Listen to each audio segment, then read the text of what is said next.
Hi, Babushka. It's been really hectic around Seattle and around at work. I wanted to focus on this song because this was one of the songs that Grandpa Ed played for your great-grandma, Esther. He referred to her as his star and his beautiful doll in his life. The Ink Spots. They were the pop group of their time back in the day. But at work lately, I just want to say, I get to downtown on 3rd and Union, and there's a garbage can on fire. Luckily, I carry 2 big containers of water with me on my way to work. So I try to stay hydrated. It keeps me awake and alert. But the fire was getting ready to catch on a little tree there on the sidewalk, like in a little spot. And then not all of the buildings down on 3rd Avenue are brick and mortar. A lot of them have wood. So I poured the water on it. There must have been chemicals or something. But that's what's going around town. It's weird, a little different compared to when you were a little girl. It's not the Emerald City that it used to be. And then I get to work, and I'm with my coworker, June. I call her Juniper. Strong, femmy girl, hair down to her waist, but she wraps it up in braids and looks so cute. Works 2 jobs and still has time to shop at Sephora. Works like a pro basketball player. We deal with huge pallets of product, and we're going down the aisles like we're in a sport, throwing freight. Now, if it's glass, we'll set it down easy. But if it's cans, stuff like that, or plastic, we throw it. We throw it to the side as we're going down. With the men, we work as hard or harder than the men. So this customer comes around, and usually people know to lay low or to detour around us. But this guy comes in, and he has the audacity to come up to me and tell me that I'm not doing my job as I should, and how dare you, and blah, blah, blah, blah, blah, just going on and on and on. And I look at him, and I'm like, oh, I'm so sorry, sir. Okay, so I've been doing this for a long time, and we know the safety issues, and I'm almost 50, okay? And I'm looking at this guy, and he's about my age, but he looks like he's 70. And I'm thinking, why isn't he standing on his own 2 feet? You know, getting his hands dirty. And it was so funny, because June walks by, and she says, Bella, you ain't nothing but a female. And the other customers around were just laughing.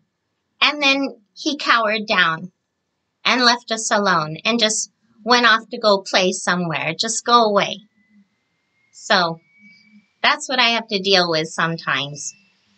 But overall, people are pretty cool with me, even though I'm just a female. And so we're going to get back on that note to the Outlaw Mothers. This one's a doozy, and it has to do with that song by the Ink Spots. The woman, your great-grandma Esther, God bless her, she had that album, had a crush on all the men in that album by their voices. And even though her and Grandpa didn't like the same music, he preferred jazz and big band. She was more into the twang. She was a little bit country. But they still shared a lot of music together. His accordion playing for her, she said it just warmed her heart and put her in a state of hypnosis. When they first met, it was so passionate. She was only 18 and she had just gotten out of the house, from Idaho Falls, hanging out in Moscow and working with a bunch of other women doing various jobs. He captured her heart. And even though she had not had relationships with anybody, any guys, he wanted her so bad. He had a string of girlfriends. But he wanted that doll. And despite her being raised Mormon and all that, he didn't care.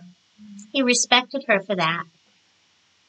So let's start with some photos. Really cool ones, too. As I said in a previous video, Grandma Esther, she was the oldest of a brood of children. Parents worked for the railroad. Serious stuff. Putting the tracks together and all that. Real dirty work. But here's one of her best photos. And she's about 4 years old. And she's holding her Cupid doll. Isn't that the cutest thing? Just adorable in Idaho. And then later on here, she's at a wedding. Probably before they headed out. She's at the end. She's with her younger brother and his wife. They just got married. That was before they went to Germany.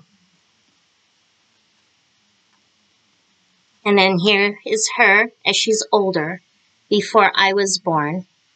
Jill's in the middle, but I have her covered. But Grandma's in the center next to my mom, and then Grandma Great, her mother. And this is a cool photo.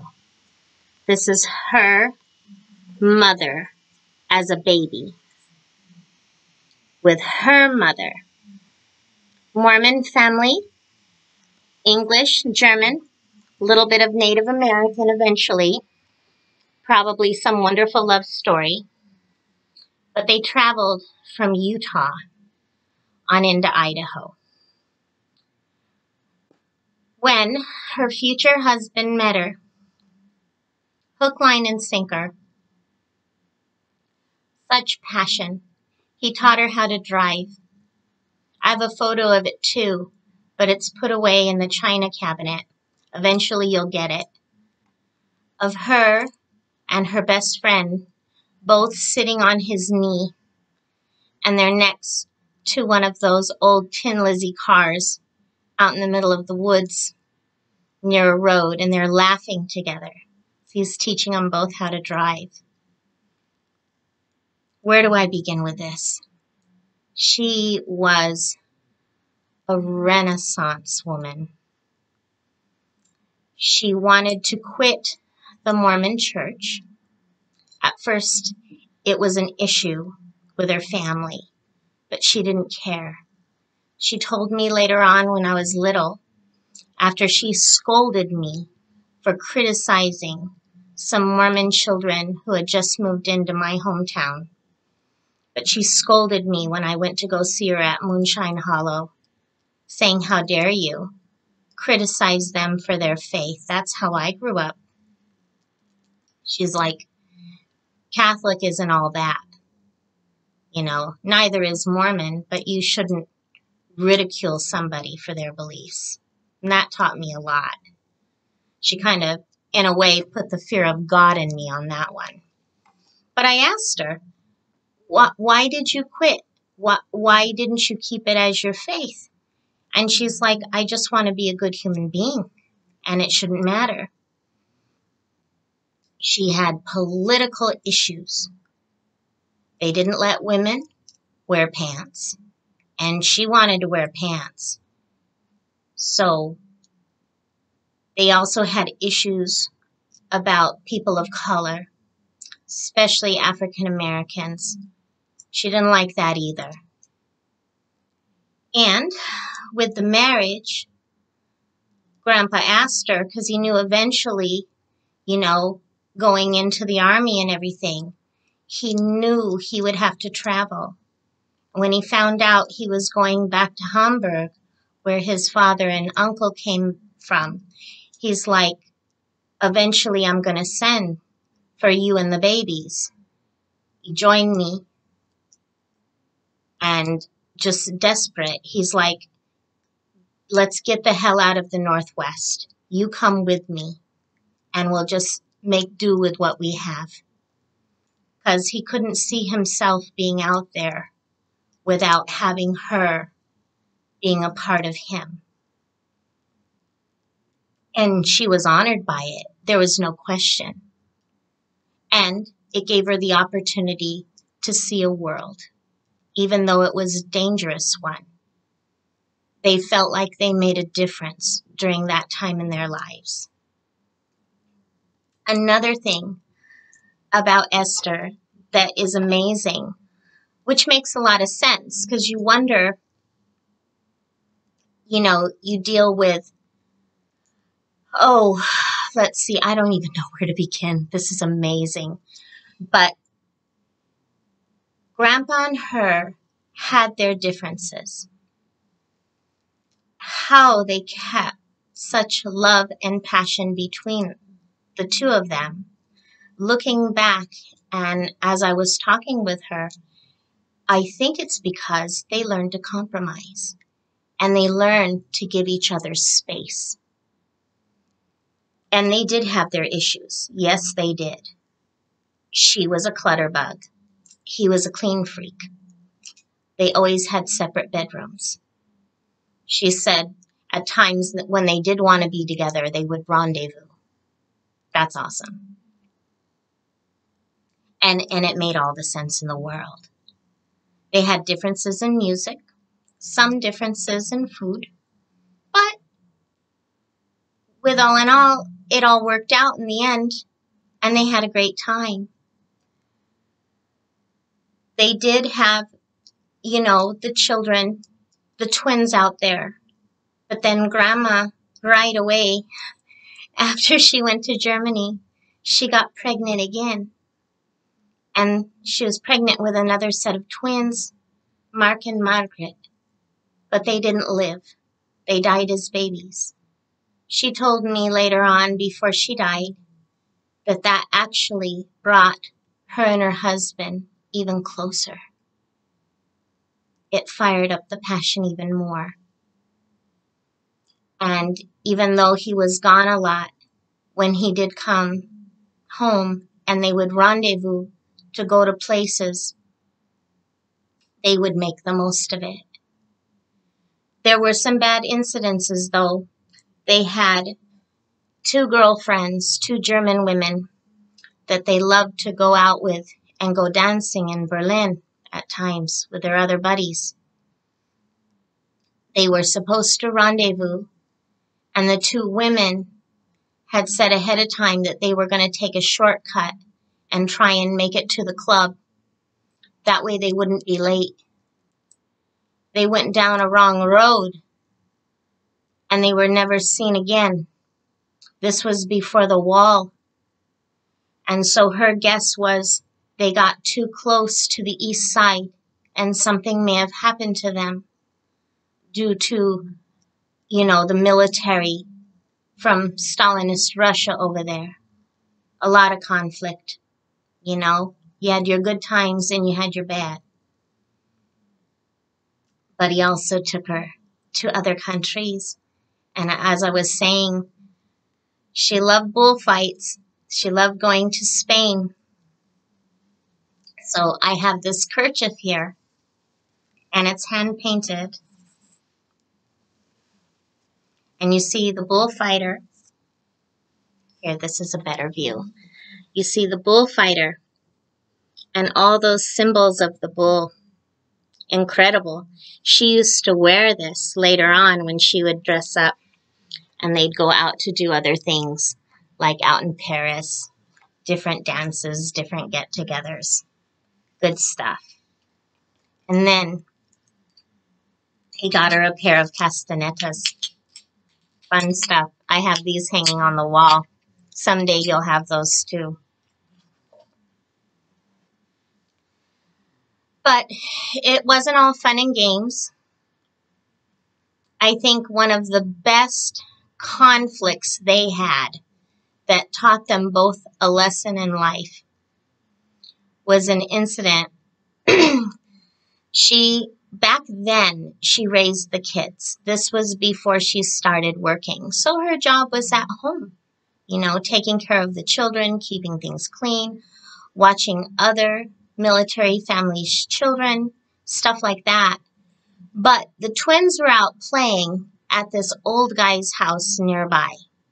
They happened to be up in his old, dilapidated kind of house, war-torn. They were up in the attic playing in like a cedar chest full of stuff. There was stuff everywhere.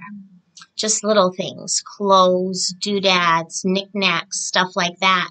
But they're rummaging through this chest.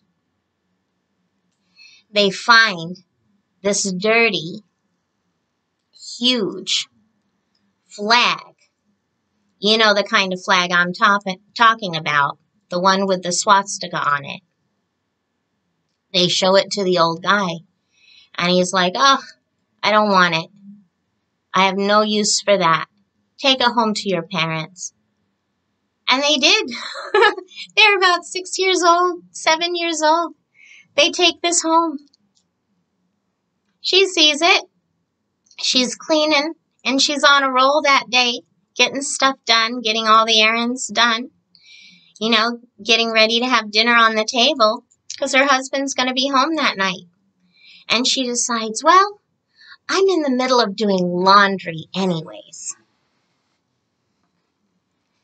Sometimes she'd do the laundry old school. She sees this flag, and she decides, well, I'm going to wash it. So she washes it. Then she hangs it out in the backyard. Oh my goodness. On the line to dry. And she had all the other laundry done. It was alone. What she didn't realize was right behind the backyard, right on the other side, was a boys' school. A German boys' school. Of boys probably grade school age, going on up to their early teens. So Grandpa comes home, her husband comes home, and there's other people there. Everybody's backyard, they share it all, okay? This is like the back area. And he sees this flag blowing in the wind on the line. And he sees the big window of the school with all these boys crowded up into the window, just staring at this ugly-ass flag blowing and drying in the wind. He was pissed. And all she could say was, well, it was dirty. I had to clean it. They ended up keeping it. And she referred it to that ugly-ass flag with the swastika. It taught her a lesson.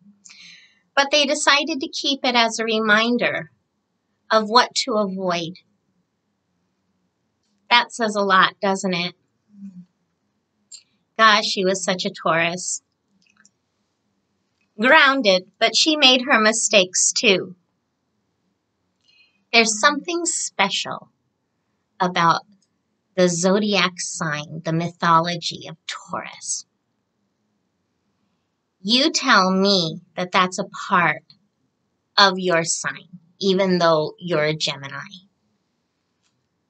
But you say you've got Taurus in you, whether it's your rising or what have you, I don't know. I don't know that much about those things. You know more about it than I do, and you can explain it later on to me if you want.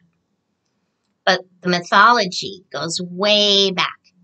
It is the pop star of all the zodiacs. It goes back before the Sumerians. It's in all kinds of tribal cultures back in the day. The Phoenicians,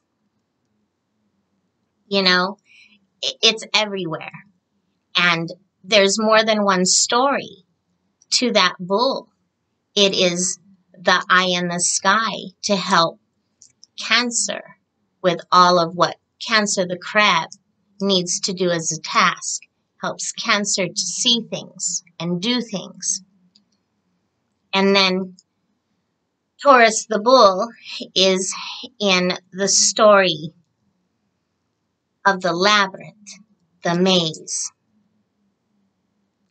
And kind of crazy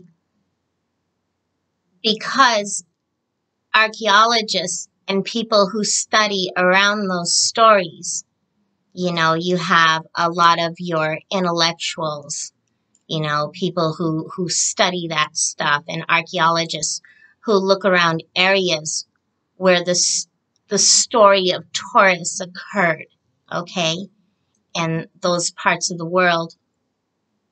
They think that it was symbolic, the labyrinth especially, as a definition of how earthquakes occur. I don't know, but it's very interesting. But Taurus was used as a tool to pursue invaders or to pursue people who didn't belong in this ruler's kingdom, to destroy them. But Taurus felt guilty and would bite itself and wanted to die.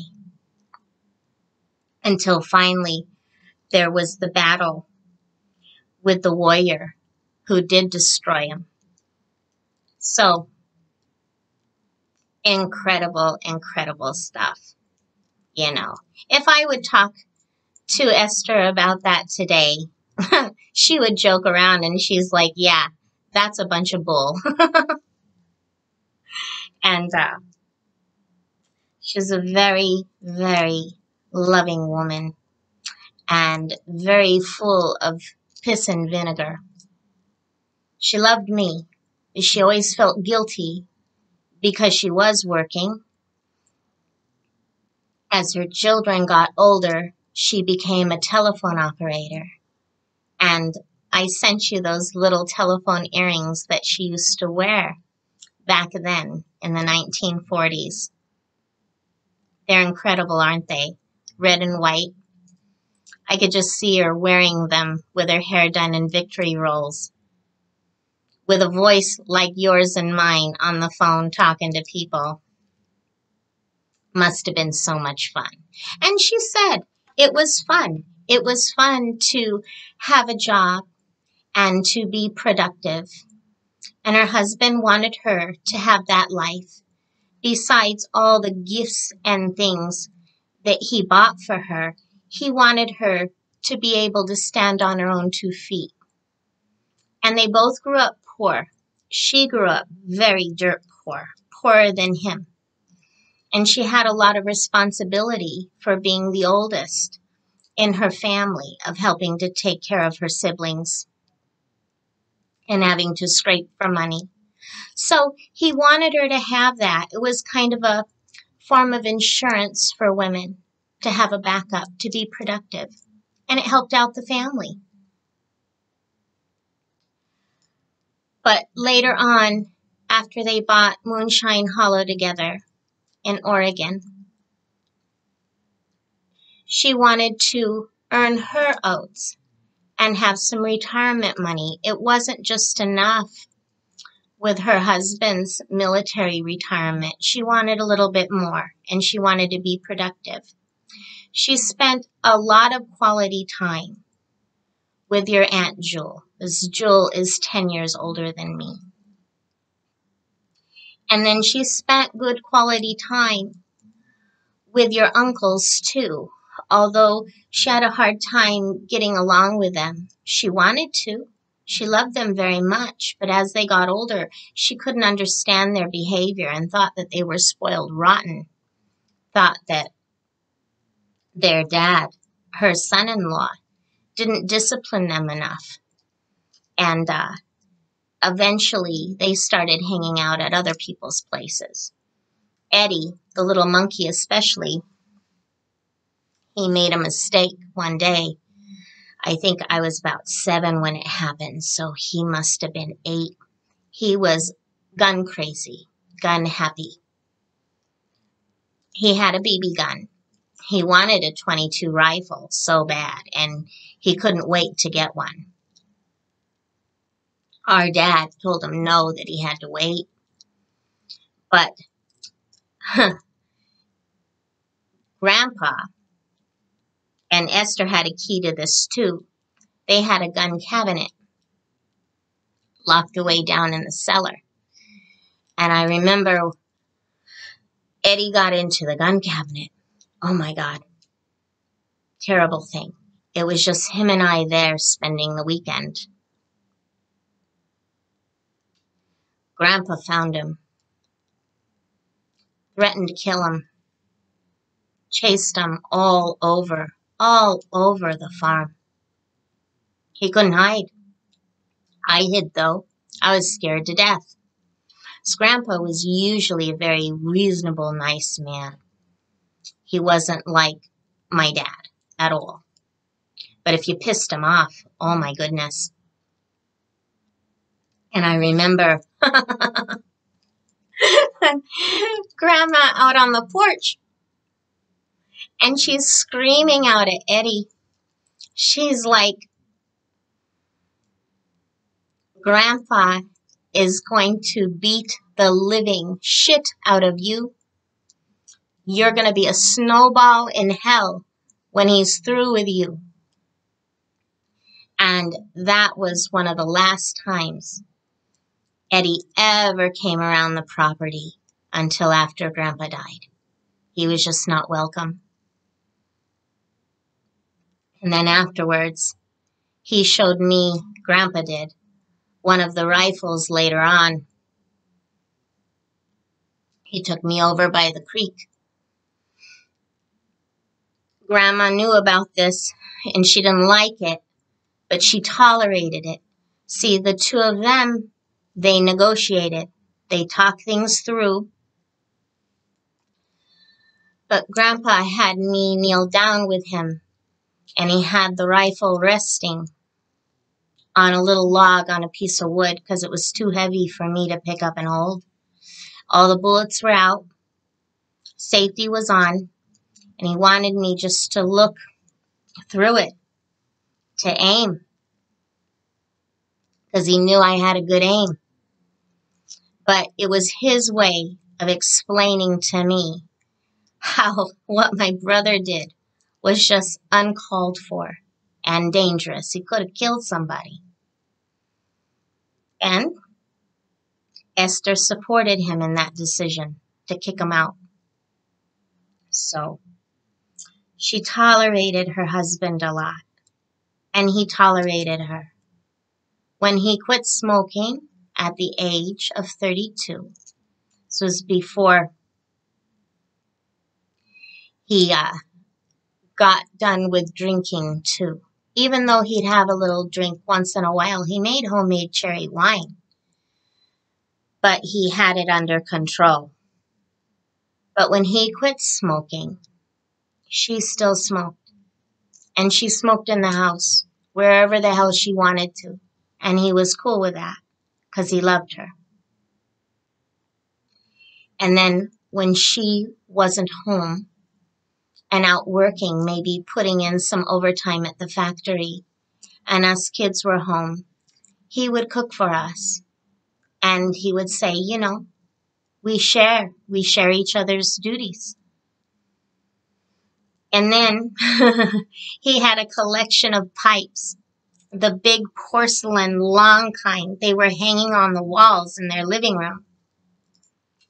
But he also smoked a tobacco pipe at one point, and the smell drove her insane, but she tolerated it.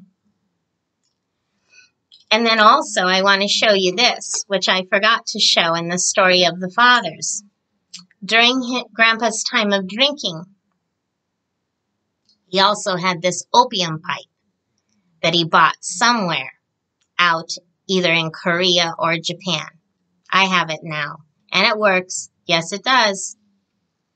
She tolerated that too. So he had to do what he needed to do to survive, and nobody is perfect. But they had passion together. They had matching silk robes from Japan.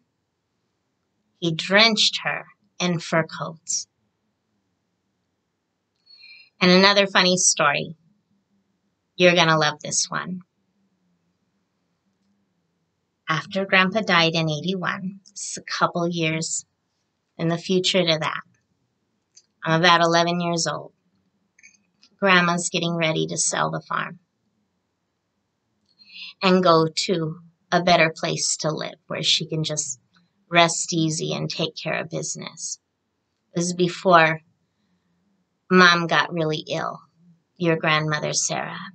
But I remember driving with her, probably to go shopping together, get food shopping done, and probably to go out and have pie and coffee, because that was something she loved to do. And then we would talk about everything, and I'd ask her questions about her life growing up, blah, blah, blah. But she was a little bit melancholy, of course, because she was lonely. She felt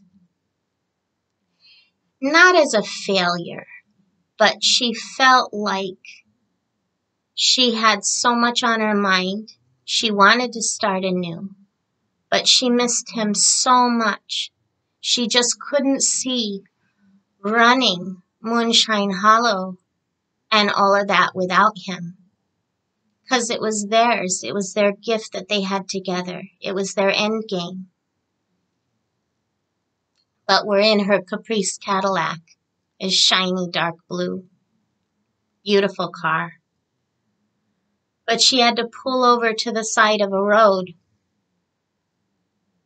And she began to cry.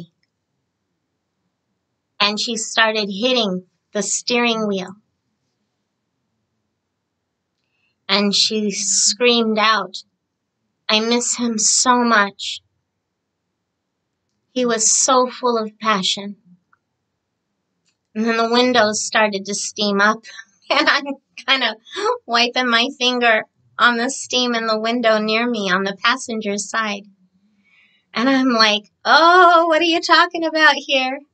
And she looked at me and she's like, "When you get older, I hope whoever you fall in love with has the passion that he had." And that meant a lot, you know? But I don't know what else to tell you. Oh, these dolls here. So I wanted a Cabbage Patch Kid so bad. They were so popular, especially around 1982, 83. But they were very expensive. And in the malls, they would show it on TV, how parents were rioting and fighting each other just for those dolls. She hated them. She said they're ugly as sin. Who would want something like that and something so expensive? So one of her best friends was sewing these and made them. And she bought two. She gave one to me and also to your cousin Sophia out there. Sophia still has hers as well. And then my little Holly Hobby doll. I would always get in trouble because I would leave it outside, especially when it was raining. And then Grandma would have to wash it. She'd get pissed off at me for being neglectful of my things. But it just goes to show you how a country girl raised in a desert area out in Arizona who grew up so poor and so religious, how she could break away from all that and with the help of a man that she loved, find a life of her own and travel the world, you know, through good times and bad. and then make it back all in one piece. You could call that a Taurus, I suppose. So, anyway, sweetheart, I gotta go. Speaking of doing chores, I got my domestics to take care of too. And I'll see you later. And remember to ring the bell.